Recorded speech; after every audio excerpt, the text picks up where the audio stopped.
So over the course of the last week and the daily videos that we've been putting out, there have been lots of comments, some really lovely comments, but also lots of questions as well. And so today, because we're taking a break from the work, we thought we'd just answer a few of the most common questions that have been popping up all over the show.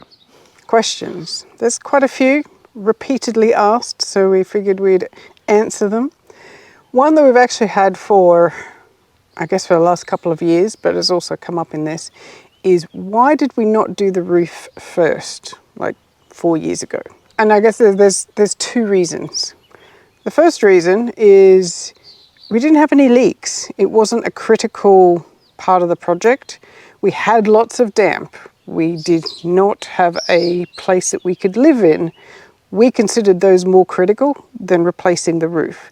We've left the roof until the part where couldn't live on the first floor without the roof being done because it's so hot. And so it was just where it kind of fit into our projects that needed to be done first. And I know typically most people would do the roof and the windows and the doors, but we don't have many issues with those things. Yes, there's a little bit of water ingress around the windows and the doors, but in the big scheme of things, all the other things are much more important. So this is kind of where it fit in our big schedule of works. The second reason is it has taken us this long to find someone who's A, willing to do the work, and B, who we want to work with. For years, we have been either asking roofers, building contractors, anyone that we know to come and do a quote or ask if they'd be interested, asking people, would you recommend the person that did your roof? And we just haven't found anyone until recently. We found these guys about 6 months ago, maybe. But yeah, like we asked some friends of ours, oh, would you recommend? There were some local reckoned-on builders here. I said, how was it? They said, oh yeah, it was really good. And I said, oh, and so did they do a membrane and insulation? They said, oh no, they didn't do the membrane. We had to get up there and do that ourselves because they wouldn't do it. And that's just to us, it's like, no, we don't want to work with someone like that. We wanted to find someone who we could work with collaboratively because we were using really unusual materials for Portugal, a really unusual roof architecture, lots of timber, which a lot of builders now also don't work with. So it's just taken so long for us to find someone. And we're really happy with Theo and his team. They have been great to work with. Communication, problem solving, taking our ideas on board, allowing us to film. We couldn't have asked for anything better. You wouldn't believe some of the stories that we've heard from friends of ours in the local area who have had roofs done and just had a horrible experience.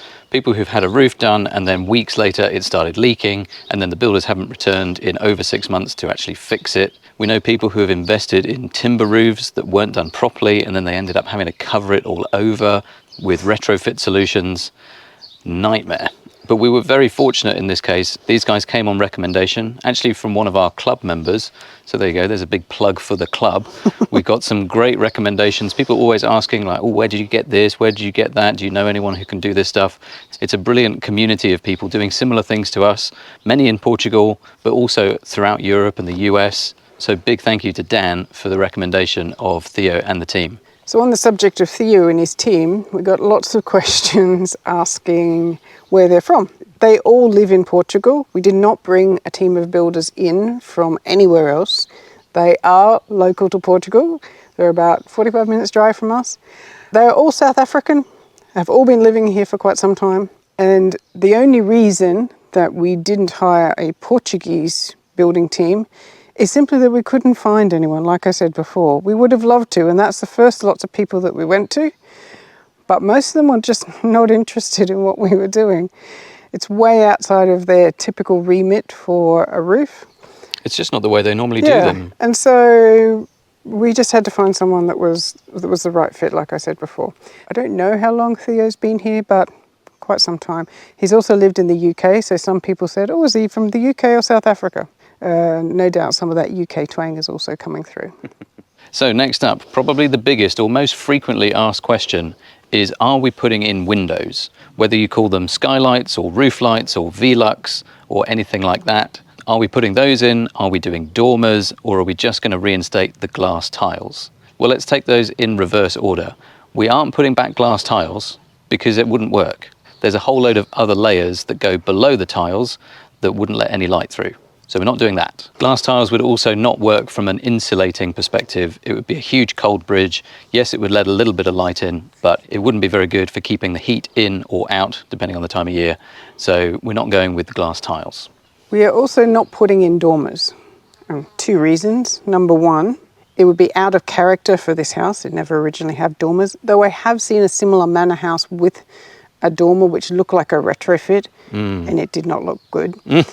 Number 2, we would have to get planning permission for dormers or any balconies or any wraparound veranda crazy ideas that people have had. All of that would require planning permission. And just to put that in perspective, the carport planning permission application that we've had in is now over the 18-month mark since we started that process.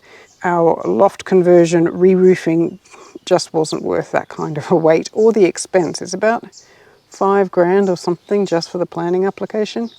So yeah, we're not going down the dormer route for those reasons. But we are going to be putting in some Velux. Originally, the plan was to do 2 on the south side, which is the side that we're standing on at the moment. And then we were like, maybe we need a little bit more light up there, so let's put in 4. So there'll be 2 on the south side, 1 on the east side, 1 on the west side. We won't have any on the north side, which is where the road is. The local council said no to windows on the roadside, but all of the others are okay. We're essentially swapping out the locations where the original glass tiles were and putting Velux in their place.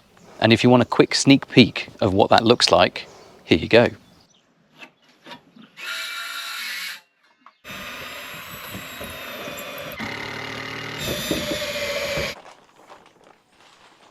In a similar vein, many people have asked whether we are going to paint the building while we have the scaffolding up. Oh, it's a nice idea, isn't It's it? a lovely idea. Because the scaffolding's not cheap. Yeah, but the outside of the house requires so much more work than just a quick lick of paint. All of the windows and doors are going to be replaced, but not only replaced, the entire opening is going to be removed because they made the openings in cement. So all of that is going to be removed, a new opening created, and then new frames and windows put in. So it doesn't make any sense to paint and then have to rip it all off. We're also going to have to re-skim the entire building. There are some sections where they've done some patch jobs, again with cement, that needs to be ripped out and patched with lime. So all of that work has to get done before we get anywhere near painting. We will probably just use our scaffolding and just kind of move it around in stages because we're going to be much slower. You can't do it all in one go. Another related question was, what are we doing about the gutters? So we have temporary guttering up there, which we put on X number of years ago, that only goes around 3 sides of the house. Once we are finished with the roof, the windows, the doors, The rendering. and the painting, then we will get a guttering company to come in and put new guttering all the way around the house and back into the drain pipes that we've already put into the ground. So yeah, no painting this year. Not this year. Not this year. Yeah, the guttering's quite an interesting one. When we did it some time ago, we used the PVC stuff and it comes in multiple lengths. You join it all together. There's different accessories to do all the guttering things. It wasn't that cheap, but it also doesn't look that nice. The way they do guttering here in Portugal is typically made from a single piece of aluminium. You can get it in all sorts of different colors. The guys will come onto site and they'll pretty much do the whole thing in a day, or maybe a couple of days. They'll show up in a truck and they actually custom make the shape of the guttering out of a single piece of aluminium sheet there on site. It sounds like a really cool thing. When we get to that, we'll definitely make a video about it. And the final one, which also had lots and lots and lots of comments and questions about people wanting to understand it and people telling us we're doing it all wrong, which is we're leaving the Roman tiles on. Let me read something to you that one of you lovely people sent to us to explain about the tiles. We knew about it, but this is an excellent explanation of it. Let me just find it first. I wasn't sure if they were going to be an actual lovely person who sent a nice comment, they did. or if it was a not so nice comment. No. From Rui. I don't have my glasses, so you'll have to read it. Okay, hang on. So Mr. Pinto writes in, Mr. Pinto. Rui Pinto is his Oh, I name. missed the Pinto part. Okay. It's also the name of one of the cats from 2 years ago. There's a Portuguese expression that refers to the construction of roofs according to social status, and his message includes an image which I will try and put up on the screen so it all makes sense. The image of the roof is a house with 3 layers of tiles, the Roman tiles that we have, and they're identified as eira, which is the bottom row, beira, which is the middle row, and tribeira, which is the top row. So according to the author, not the author of this message, but the author of the expression, this is the origin of the popular expression sem eira nem beira. So in the old days, houses that had all 3 rows were the richest, those that had 2 rows were middle or lower class, and those that had only 1 were poor, hence the expression sem eira nem beira. Thank you very much. So our house has 2. So we are lower class. Lower or middle class. We have no evidence to back this up, but we believe that those Roman tiles are original, dating back to when the house was built. The other tiles are not. They are much more modern, probably put in the 50s and 60s. And so we wanted to keep the original tiles because they are a big part of the history of the house. And as Rui says, it's a status symbol, and a previous builder had also said to us, oh, you've got 2 layers, that's pretty good. And so while we understand many people's concerns that, oh, shouldn't you be replacing them, we are going to restore them as good as we can. We are going to clean them. We are going to seal them. We are going to patch them where necessary to retain that piece of history, because all of the houses that we've seen that get re-roofed, that gets removed. And that's part of the history of the house and the area that's just disappearing. And it's one of the things that we've always said about this house. We want to keep as much of it as possible that we can that relates to the character and the history of the house, and everything else we can modernize and improve. That's why we are keeping its bottom layers, and it's a lot of work. Yeah.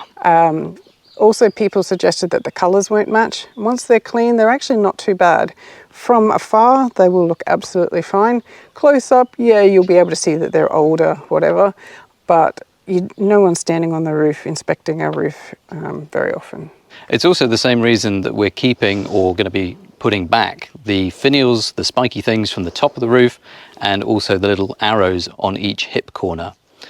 Now, unfortunately, the supplier that we thought we had found cannot supply these things anymore. So we're still looking for somewhere to get hold of the arrows. The finials, one is in pretty good condition, so we're just going to try and clean it up and reuse it. The other one is broken and in 3 pieces. So we're going to try and restore that one by gluing it back together and giving it a clean up. But if anyone knows of where we can get hold of all of these decorative roof accessories here in Portugal, then do let us know. That would be really useful. Thanks very much. Anything else, or is that us for today? That's the most frequently asked questions. If you have more questions, put them down, and maybe we'll do this again next week for any questions that come up in the meantime. But yeah, that's it. See you later. Bye. Oh, I'm doing the wrap up. So we'll see you next week in the videos that we've already done. Bye. That's going to confuse people.